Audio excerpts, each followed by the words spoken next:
What's up, YouTube? This is Too Raw for Sports. Alright, so in this video, I want to talk about another revisionist history fallacy being pushed out there by the Lemedia when it regards to LeBron James's legacy. Now, we all know that LeBron James is a great player, but there are forces out there that want to change history. They have a nefarious agenda out there, and it's up to us to push the truth. Now, I already talked about how they're pushing this lie that the Boston Celtics big three of KG, Paul Pierce, and Ray Allen were created to stop LeBron. That's not true. That's not true at all. You know, it's funny, they don't like to hear the truth about LeBron leaving Cleveland to create a big three of his own. They get mad when you put that out there, but now they're pushing this lie that an organic trade was created to stop LeBron. But LeBron didn't go to Miami to stop Boston. All right, let's cut the bullshit. So now, this big lie is that they're putting out there now is that LeBron stopped the Detroit Pistons dynasty. And it stems from that epic Game 5 that he had on the road in Detroit. And it was a vintage, epic, all-time performance. But as the Dicklicks tend to do, over time, I mean, they accuse us of sugarcoating and hero worshiping Michael Jordan or the players of the past that we grew up watching.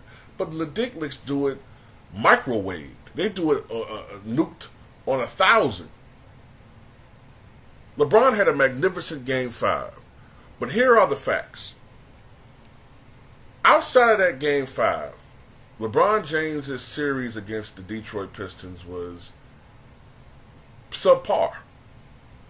I mean, he had that 48-point game, but altogether he averaged 25.7 points on 44.9% shooting. That's not exactly lighting him up. Matter of fact, in Game 1 of that series, LeBron shot 5 of 15 from the floor. In Game 2, 7 of 19. If I remember correctly, Game 2, I think, was on a Thursday night on ABC.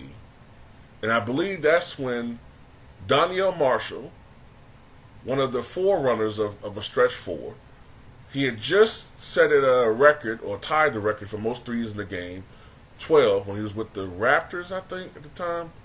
But he was with Cleveland. He had a big three, and I think they won like 79, 76, 77, 74, or something like that. It was a low scoring game. Game 4, LeBron shot 8 of 19 from the floor. And the closeout game, it wasn't Game 5. That's what they tend to want you to believe. The closeout game was not the 48-point game on the road. The closeout game was Game 6. In Game 6,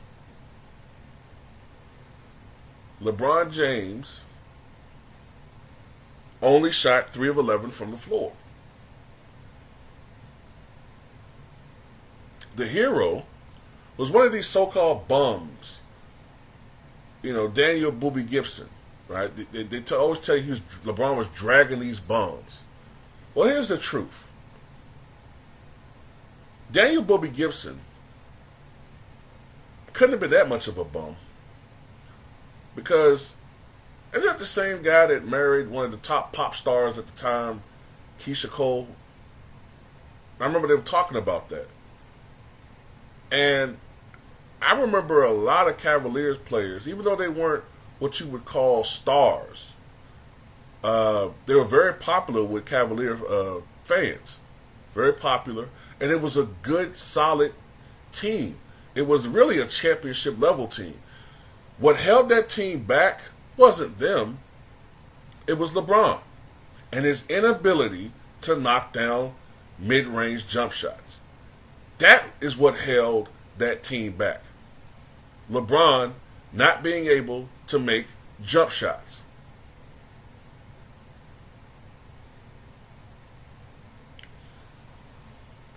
Daniel Boober Gibson in Game 6 scored 31 points.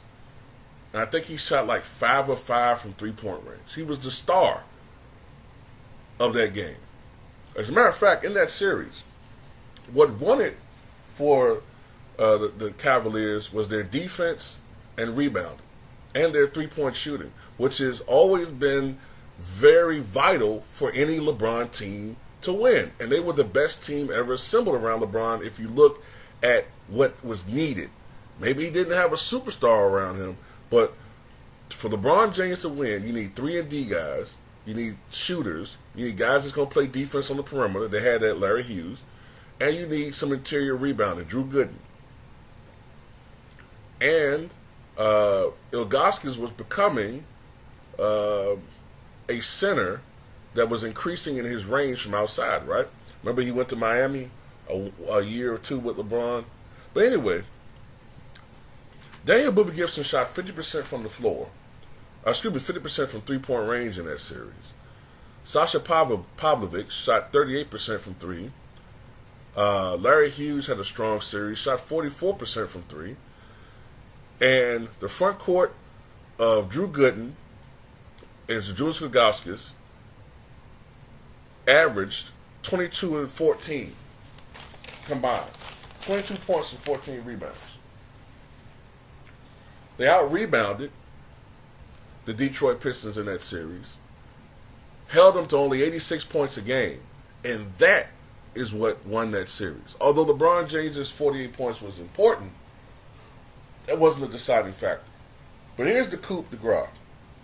The very next year, the so-called conquered Detroit Pistons won 59 games and once again advanced to the Eastern Conference Finals, where they lost to the eventual champion Boston Celtics. The same Boston Celtics that eliminated LeBron in the prior round. But I thought LeBron vanquished his team. See? These are the lies that they're telling a group of fans who are too young to remember the truth. But it's interesting. They'll say the bad boy Pistons stopped Michael Jordan. But after the Bulls eliminated the Pistons in 1991, the Pistons were never a threat again afterwards. And you still don't see the agenda at hand? So anyway, just had to put this out there because it's a lot of lies being told by the Lemedia.